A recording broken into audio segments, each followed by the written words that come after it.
Hey everybody, I just wanted to get on here and talk to you a little bit out of my heart.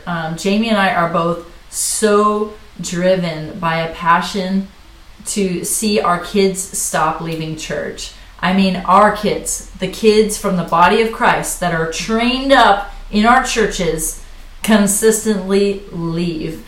I've been working in youth ministry since Pastor Savin tapped me on the shoulder at 13 and asked me to lead worship in his new youth group he was starting. I was 13 years old, and I served faithfully with him after that until I was 24 and went to Hillsong. And there have been times throughout the years where I literally would be in my car and I would bang my head on my steering wheel and weep when I would hear about girls that I had poured my life into, and they would just walk away and just live totally contrary to the whole Christian way.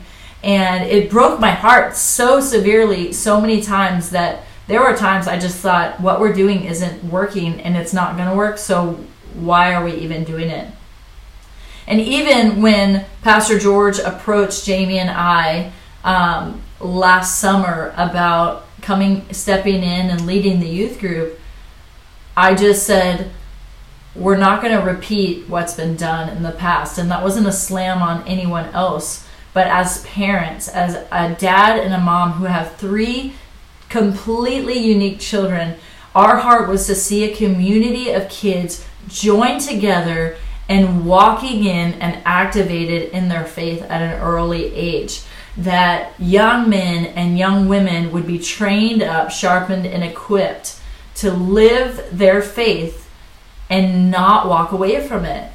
And so it's been our passion. It's just been our passion. And we have loved loving on your children and leading your children. It's been a blessing to us. It's created a community around our children that I feel like is an irreplaceable part of their lives.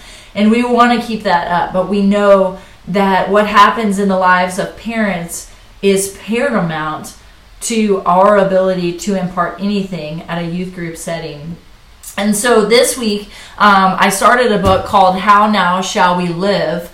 That's totally backwards, sorry. By Chuck Colson. And if you don't know who Chuck Colson was, he was actually working with Nixon, President Nixon, during the Watergate scandal. And that is his salvation story. When they got busted and the whole thing of Watergate went down, Chuck Colson actually submitted his life to Christ. So he's passionate about building biblical worldview into the church and to disciple properly. And so it's pretty amazing. But I came upon the chapter this week that literally laid out a story that when